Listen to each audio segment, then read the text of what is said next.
Imagine o seguinte cenário. De um lado, DJ Khaled, o titã da indústria, investindo todos os seus esforços em Father of Assad. Ele reuniu o que o dinheiro e a influência podiam comprar. Jay-Z, Beyoncé, Justin Bieber, Cardi B e Travis Scott. Era um time de elite desenhado para alcançar o número 1 nas principais paradas de sucesso e plataformas de streaming ao redor do mundo. Do outro lado, um artista estranho vindo do universo do skate e do rap alternativo com uma peruca loira e um terno rosa. O resultado?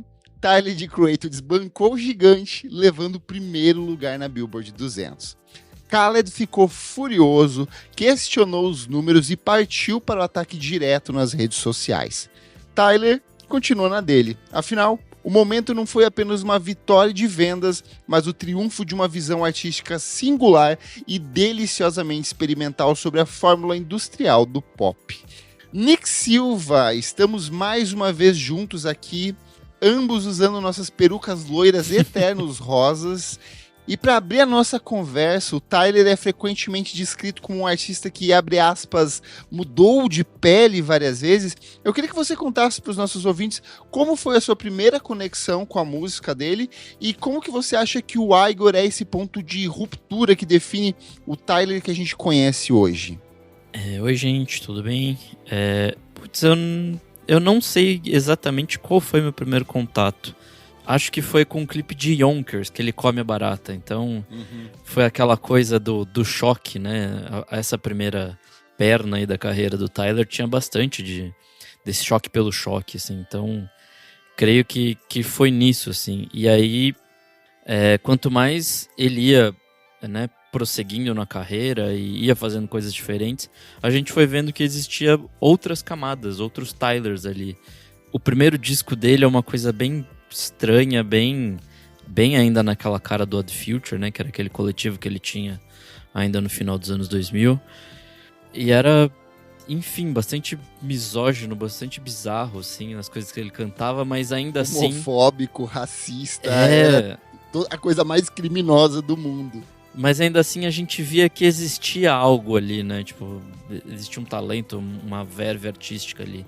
E aí foi isso, assim, conforme ele foi amadurecendo, mesmo o Wolf, que no meu padrão de hoje, né, do que eu entendo como arte, enfim, acho que é um disco inferior, assim, na época eu gostava muito.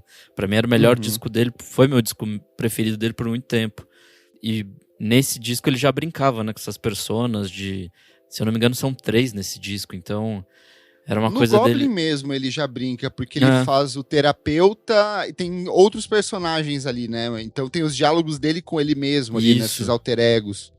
E é isso, assim, conforme ele foi amadurecendo, a gente foi percebendo que existia muito mais ali. Acho que a grande ruptura dele é com Flower Boy, né? Dele se entendendo como um produtor capaz, porque quando ele vai criar o Cherry Bomb ali em 2015, ele ainda era um produtor meio amador, assim, acho que muita da sonoridade ali ainda tá mal amarrada, acho que a partir do Flower Boy, a partir especialmente do Igor, ele consegue, enfim, ter um domínio criativo que é excepcional, assim, Mas enfim, o Tyler é alguém que já tá no radar, né, do fã de música, de quem acompanha a música há muito tempo, e é muito interessante ver esse amadurecimento dele.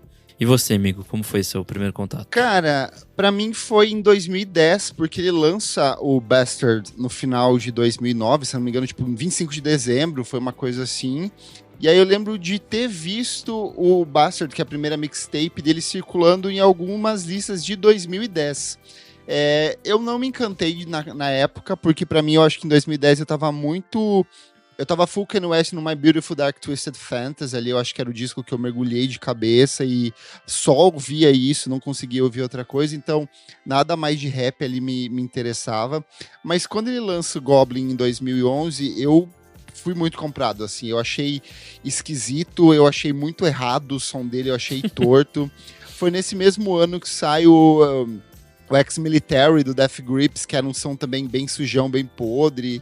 Eu tava curtindo essa pegada mais... O A$AP Rock também lança uma mixtape bem legal em 2011.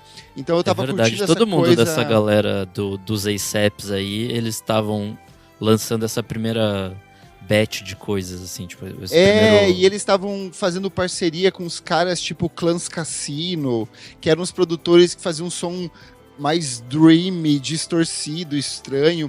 O Tyler, obviamente não, porque ele era o produtor, né? O The Creator vem justamente disso, dele ser o criador desses beats, assim, e ele produzia pra galera do The Future, que era um coletivo formado por gente muito foda.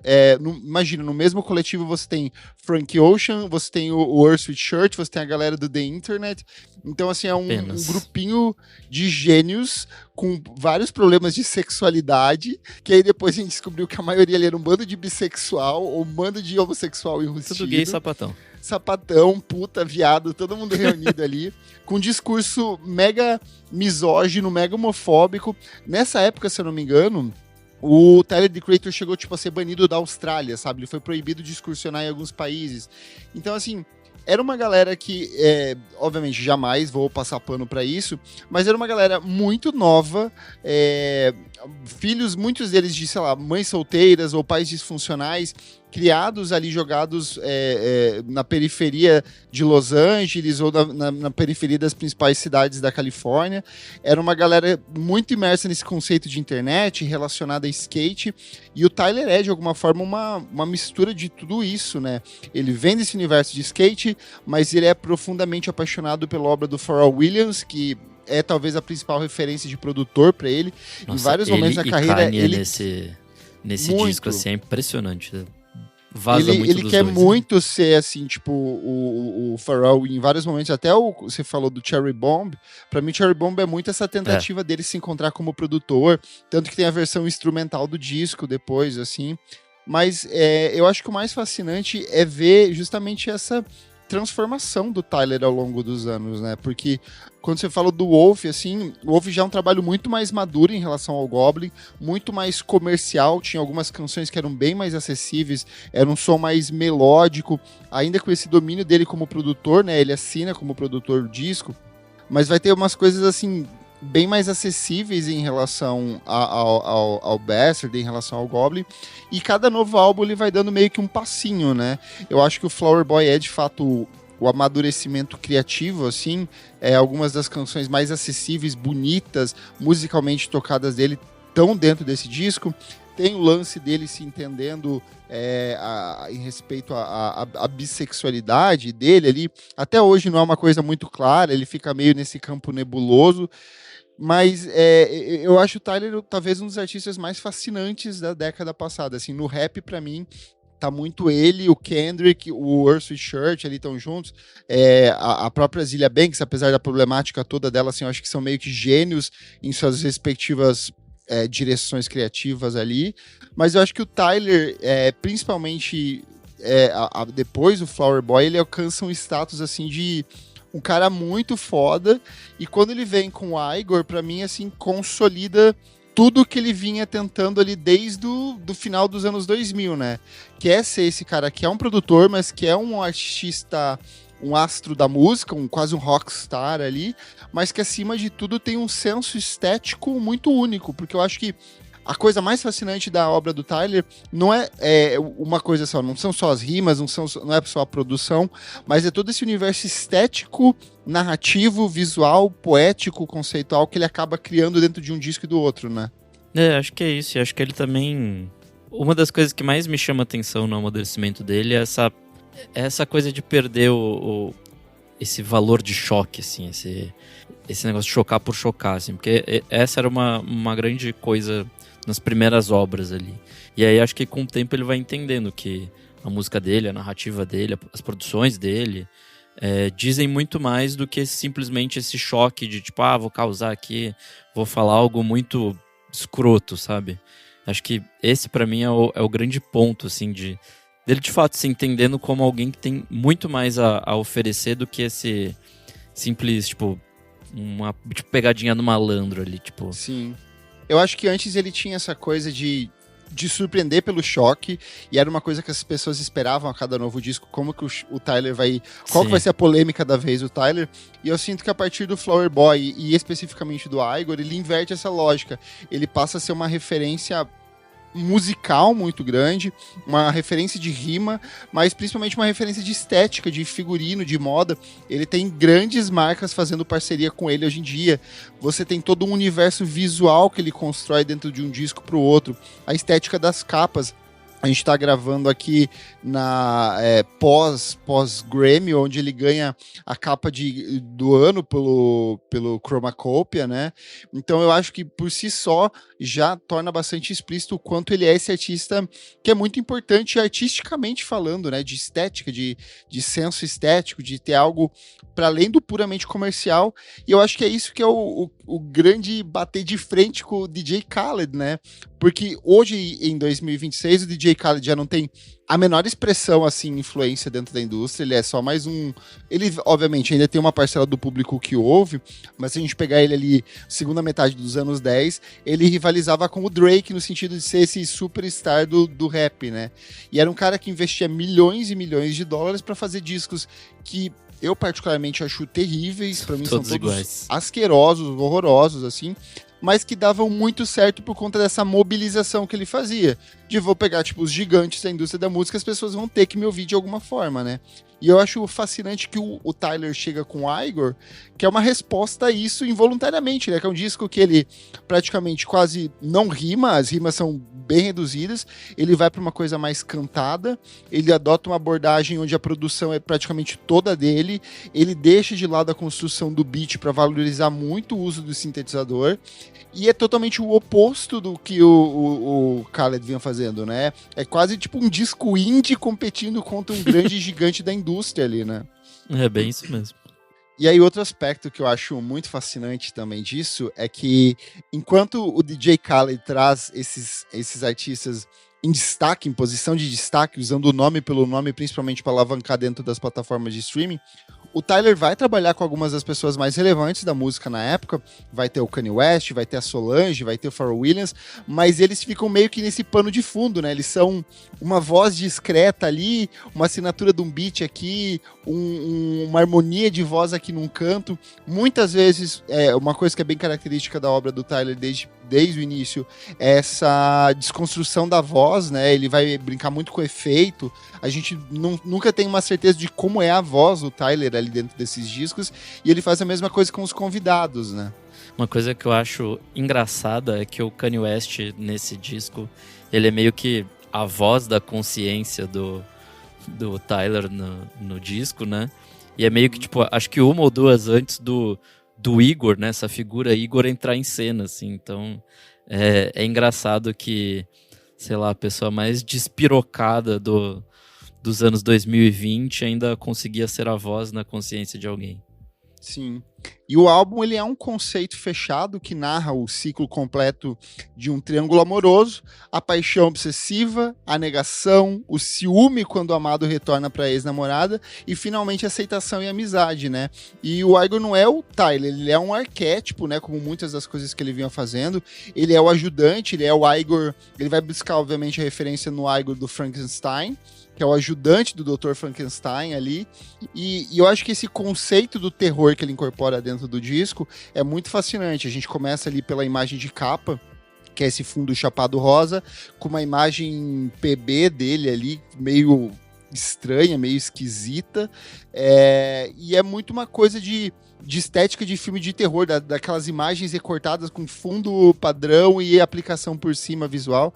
Ele tá tipo com uma tonalidade ainda mais escura da pele dele, assim, para criar essa sensação de que não é ele, de que é uma criatura meio monstruosa, deslocada, estranha ali. E quando você entende essa narrativa do disco, do fim do relacionamento, da impossibilidade do relacionamento, da dor e da aceitação, eu sinto que ele traz esse horror sentimental de um jeito muito fascinante. Eu lembro que na época eu tava ainda meio que pós-relacionamento, ali, término de relacionamento, e quando o Tyler lançou esse disco, dialogou muito com o que eu tava vivendo na época, assim. e desse jeito do horror como esse terror, assim. Hoje em dia, a gente tem muitos desses filmes de terror novos, tipo o Together, o Juntos, que explora essas questões de amores tóxicos, relacionamentos conturbados, relações problemáticas, e eu sinto que dentro desse disco, ele parte dessa temática para mergulhar para trazer essa visão desse amor assustador, terrível, desconfortável, que muitas pessoas acabaram se identificando, né? LinkedIn is pretty great at a lot of things, like helping you tap into the latest trends and insights in your field. We cannot stop your coworker from tapping her pencil. LinkedIn can help you find new jobs that align with your career goals. We cannot help you find the source of that weird smell in the office fridge. Ew. And while we can't stop your coworkers from bringing their hobbies into the office, LinkedIn can help you bring your career to the next level. LinkedIn is the network that works for you. The world moves fast. Your workday, even faster. Pitching products, drafting reports, analyzing data. Microsoft 365 Copilot is your AI assistant for work. Built into Word, Excel, PowerPoint, and other Microsoft 365 apps you use. Helping you quickly write, analyze, create, and summarize. So you can cut through clutter and clear a path to your best work. Learn more at Microsoft.com/M365Copilot. Eu tenho uma leitura que eu acho que esse amor só existe na cabeça dele, assim, eu nem sei se... Sim, é um ele amor faz platônico. parte do triângulo amoroso, sabe? Ele projeta em alguém isso, e aí no fim ele, sei lá, se vê apenas como um amigo desse cara que, sei lá, só tinha uma namorada e... Sabe, acho que parte da graça do disco também tá nisso, assim, dessas projeções malucas desse amor esquisito que ele põe em alguém e tal... e no fim ele vive assim como, tipo, o meu prêmio de consolação aqui, eu não vou ter essa pessoa, mas pelo menos eu vou tentar manter um contato e não sei o quê, que também de alguma forma é bem tóxico, assim, tipo, você tá apaixonado pela pessoa e a única forma de você se manter perto dela, que não seja amorosa, é essa amizade meio torta, que existe algo do seu lado, mas da pessoa não, né? E no fim, é meio que, tipo, ele não é o protagonista exatamente da própria história. Tipo, ele tá sendo o cara escanteado. Acho que até por isso o nome, né? Tipo, o Igor é o assistente, não é o Dr. Frankenstein. Exato. E pra mim ele é claramente o Vitor Hugo no BBB 20, assim, no meio do Gui Napolitano e da Gabi. Vitor Hugo se declara e peida. É o cara que achou que tava no meio de um trisal e os dois estavam, tipo assim, cagando pra ele. Desculpe, gente, eu tô obcecado em Big Brother nesses últimos meses. Mas pra mim é bem isso, assim, ele é o coadjuvante do coadjuvante, é o cara de segundo plano, o cara que não deveria nem estar ali, ele não faz parte da história, ele é só um acessório, assim. Mas ao mesmo tempo é interessante a forma como ele usa disso para criar canções que são de amor universal, assim. Eu acho que tem uma carga emocional muito grande, muito bonita dentro desse disco, assim. É muito fácil você se identificar. Eu acho que ele traz essa sensação de deslocamento dentro do amor, tanto que ele é um disco que foi fortemente abraçado pelo público jovem na época. Muita gente nova gosta de Tyler, the Creator, muita gente nova começou a ouvir Tyler, the Creator, e eu acho que esse disco, eu tava refletindo muito hoje ouvindo ele e pensando sobre o contexto. Ele teve o momento que ele foi lançado ali em 2019, onde ele caiu na graça do público, caiu na graça da crítica, vendeu pra caralho, alcançou o topo da Billboard 200, que é algo impressionante, assim. Mas ele teve um segundo momento, porque em 2020 a gente entrou em pandemia, então não tinha ainda tanto disco saindo, então esse disco meio que teve um segundo momento ali, porque ele vai vencer o Grammy em 2020, a gente vai comentar isso um pouco mais daqui a pouco. Mas eu sinto que as pessoas tiveram tempo suficiente para digerir esse álbum em momentos diferentes, sabe? No momento que a gente tinha a liberdade ali de 2019, de um cenário onde a década estava virando e tudo parecia ser um futuro perfeito, para o contraste do que a gente vive em 2020, que é o mundo totalmente fechado, o avanço da pandemia de Covid-19. E eu sinto que esse disco ele meio que tem esse aspecto desse amor estranho, esquizofrênico, dentro desse contexto, assim, de todo mundo enclausurado. Eu acho que acaba ganhando uma camada assim, uma nova camada a partir disso. Algo não sabe? esperado, né, que acaba Exato. fazendo total sentido. Exato. Mas bora lá, Nick Silva, que eu quero saber quais são as suas canções favoritas de Igor. Esse disco que tem várias participações especiais disfarçadas, tem até o Playboi Carti ali, tem o Lil Uzi Vert, a Solange, que a gente já falou, tem um monte de samples interessantíssimos, tem sample do Tatsuro Yamashita, tem sample do Cullen Omori, que é um cara do Smith's Western, que era uma banda indie bem legalzinha da década passada. Desenterrei. Ele tem várias coisas, tem Al Green escondidinho em alguns momentos ali. Queria saber quais são as suas canções favoritas desse disco.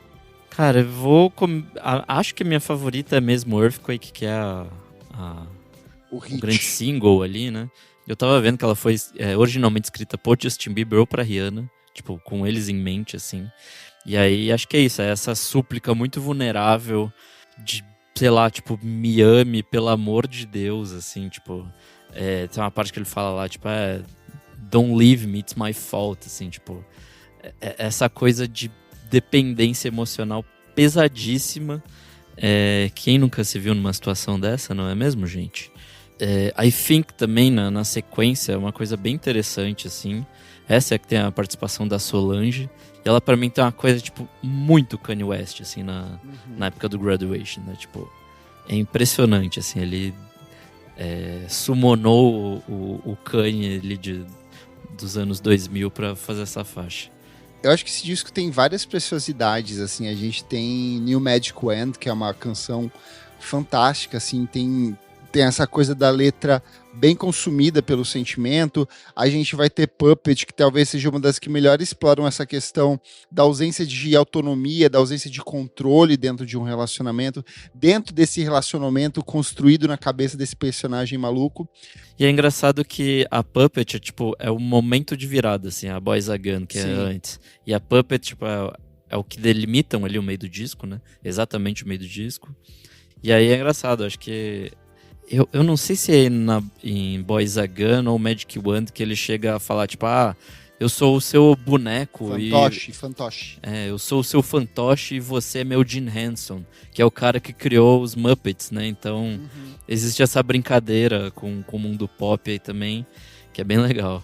Mas, assim, pra mim, a melhor parte é a sequência de fechamento, as 3 últimas músicas, porque você tem essa construção, esse crescente dentro do disco, essa sensação de sufocamento constante desse personagem que vai sendo consumido pelo próprio delírio amoroso, e quando ele entende que cara, eu não faço parte disso, isso aqui não me pertence mais, eu nunca fiz parte disso, eu sou apenas um Vitor Hugo. Ele chega ali em Gun Gun, thank you, né? Então ele agradece por essa coisa que ele nunca fez parte. Mas Gun Gun, thank you, pelo menos ela tem uma coisa que é dele cantar mais dentro dessa faixa. Eu acho que a produção dela é impecável, elas são 2 músicas em uma. Ela abre passagem para Don't Love You Anymore, né? Que é essa aceitação definitiva. E termina ali com Are We Still Friends, né? Essa dúvida, tipo... Pelo menos a gente continua sendo amigos, ali tem esse fechamento de uma jornada emocional. E você falou em Earthquake, e tanto Earthquake quanto Gun Gun Thank You, elas são músicas que viralizaram no TikTok durante a pandemia. Earthquake primeiro, e depois veio a parte do Thank You, ela é um viral dentro do TikTok até hoje, as pessoas usam a base dela como uma trend lá, assim. Então, de novo, ele é um disco que começa em 2019, mas ele começa a ganhar outros significados, outras reinterpretações a partir de 2020, né? Eu acho maluco essa Are We Still Friends, porque ela é, muito música do loser, assim, tipo... Sei lá, ele passou o disco todo repelindo esse relacionamento tóxico, e no final ele continua lá de alguma forma, sabe? Acho que também né? Quem nunca passou por isso, mas... É isso, essa é a que tem o sample do Al Green, que é bem bonita. Enfim, essa trinca final é, muito dolorosa, assim, porque é isso, você passou pela montanha-russa toda e, sei lá, meio que você tá voltando, sabe? Eu acho legal, assim, desse disco a predominância do sintetizador, enquanto ele não é um sintetizador melódico, ele é um sintetizador bem sujaço, assim, sabe? Me evoca muito as coisas que o Kanye West fez lá no 808 Heartbreaker, lá no finalzinho da década, de 10, que vai influenciar um monte de outros artistas posteriormente. Então ele tem essa atmosfera suja, estranha, que dialoga com todo esse contexto, né, meio torto que rege o disco de maneira geral, né?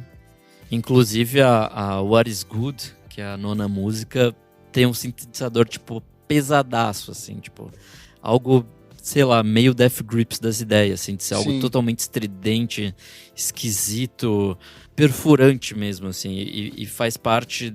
Essa é a faixa, né, onde o Igor ali, o Igor aparece pela primeira vez, onde ele se entende como essa pessoa que... coadjuvante dessa história, né, e é isso, assim, ele, tipo, esse ego despertando no meio dessas batidas agressivas. Essa música é muito foda, assim, tipo, acho que é a gente falou já do meio do disco, mas acho que de fato o turning point, assim, onde ele se entende como esse ser, assim.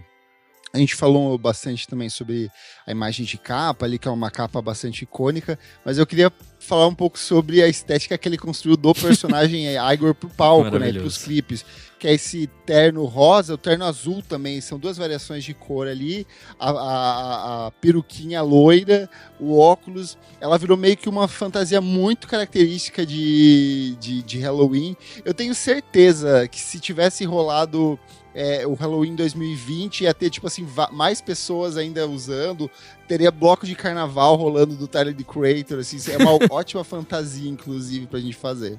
E é um terno meio, sei lá, meio... É uma coisa meio Roberto assim, Carlos, né? pra Nossa, mim, total, sabe? o azul muito que ele Roberto tá usando. Carlos, né? Pra caralho. É bem brega, assim, meio cantor dos anos 80, assim, uma coisa super bregona, com essa peruca nada a ver, toscaça, assim. E a peruca, tipo, ela é o limite do óculos, assim, então ela dá bem na sobrancelha. É isso, ele meio um Chanelzinho bizarro. Escondendo a cara, assim, de fato é uma figura muito esquisita, mas uma coisa que eu tenho que elogiar é o peruqueiro do Tyler, porque essa peruca não caía em momento algum. É verdade. Ele dançando daquela forma esquisitíssima nos shows, nos clipes, a peruca não caía, então parabéns. Bom, o Igor estreou em número 1 na Billboard 200, né, superando ali as expectativas da indústria e as próprias projeções do DJ Khaled. O álbum ainda atingiu uma pontuação de 8.9 no Metacritic, que é uma nota bem alta. Publicações como a Pitchfork, a Rolling Stone colocaram ele como um dos melhores do ano e destacaram essa coragem do Tyler em cantar, mesmo não sendo tecnicamente um cantor ali, e essa evolução dele como arranjador, como compositor, visto que ele é um disco bem mais instrumental e menos centrado na batida, né? Acho que isso é uma coisa que a gente não comentou lá no comecinho, mas que vale a pena falar, é que ele é um disco muito mais orientado ao, tipo, soul, funk, pop, meio... Ao pop mesmo, né? Pop anos assim, 80, assim. Do que ao rap, então...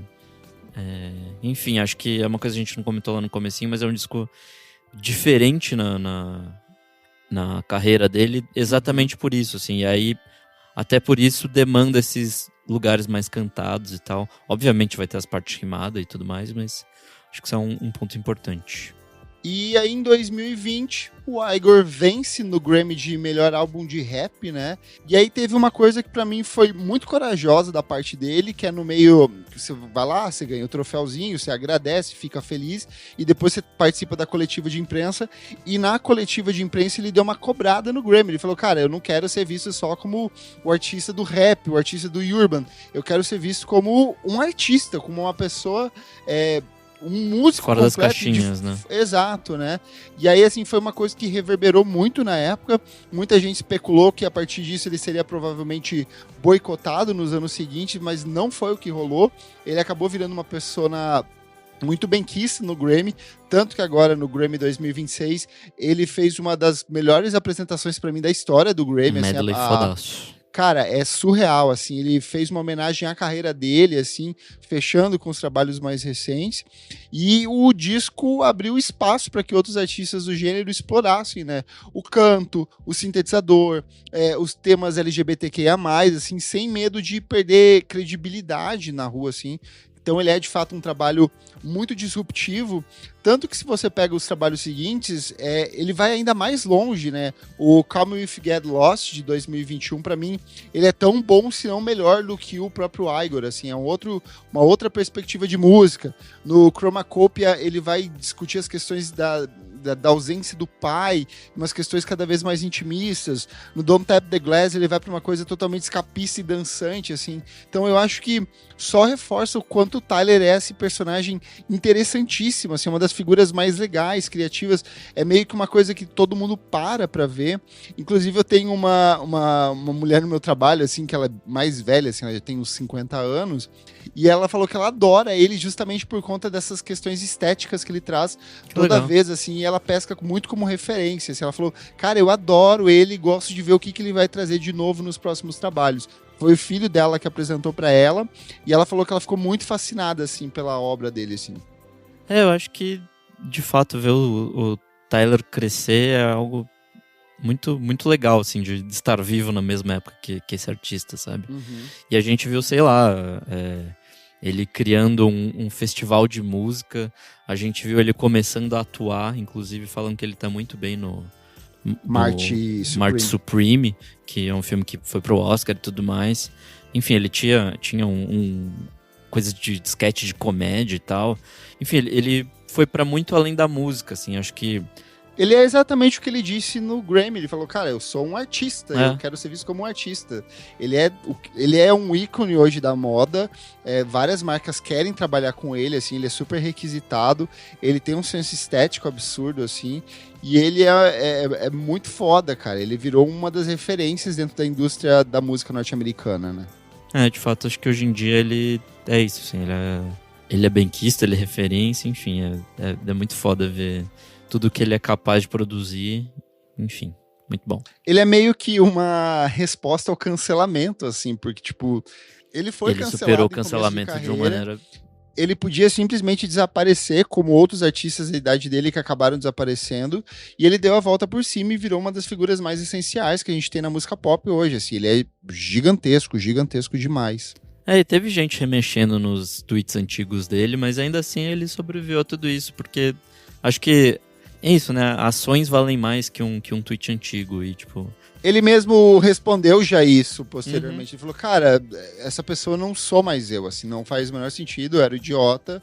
Inclusive, essa semana que estamos gravando, viralizou o vídeo da filha da gente dele. Tem um vídeo muito antigo dele brincando com ela, chamando ela de outro nome. E aí ele foi pra formatura da filha dele, da filha da gente agora. Tipo, ela é criança e agora ela é adulta, assim. Então ele é um cara que tem um carinho muito grande pela equipe técnica dele. Ele é muito quisto pelos outros músicos. Então ele veio de um contexto estranho, de um universo estranho, que era o que ele tinha como referencial naquela época. E soube como se transformar a partir disso, né?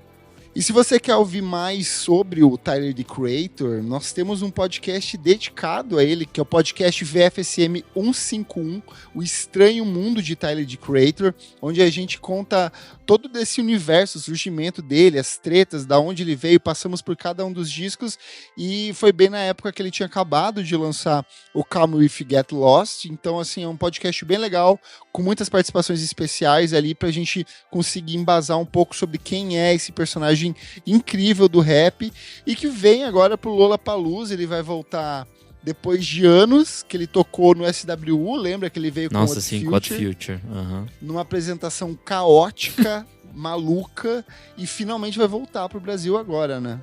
Nossa, eu não lembrava que fazia tanto tempo que ele não vinha. Pra mim ele tinha vindo mais uma vez. Caralho, de fato. Expectativa altíssima, né? Assim... É que ele já ia tocar num outro Lola e cancelou, né? Então, é verdade, no da pandemia que morreu.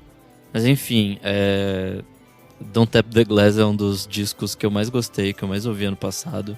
É muito divertido mesmo, assim, acho que de fato ele voltar pra essa coisa escapista também é bom, apesar dele ter coisas extremamente significantes como o Igor, como o Flower Boy. Até o Come If You Get Lost, o Chromacopia mesmo, mas enfim, acho que é isso, assim, expectativa alta pra ver um show que eu nunca vi. Quero muito ver as coisas que eu já vi de né, de vídeos dele tocando em outros festivais é sempre maravilhoso, então... Absurdo, gigante. É isso. E você, amigo Kleber? Ansioso, é um dos shows que eu mais quero ver, assim, de fato nunca vi, nunca tive a oportunidade, quando era pra ver ele cancelou, mas vamos ver o que rola agora. O Clássicos VFSM é um projeto paralelo do podcast Vamos Falar Sobre Música. Apoie a gente em apoia.se/podcast VFSM. Por apenas R$5 por mês você tem acesso a esse e outros programas lançados com antecedência. Eu sou o @KleberFac em todas as redes sociais e você também acompanha o meu site, musicainstantanea.com.br. Eu sou @Nick Silva nas redes sociais, e é isso aí. Não esquece de seguir a gente nas nossas redes sociais, @podcast VFSM em tudo. Gostou desse programa? Compartilhe com seu amigo fã de Tyler e nos vemos no Lola. Tchau, tchau! Tchau!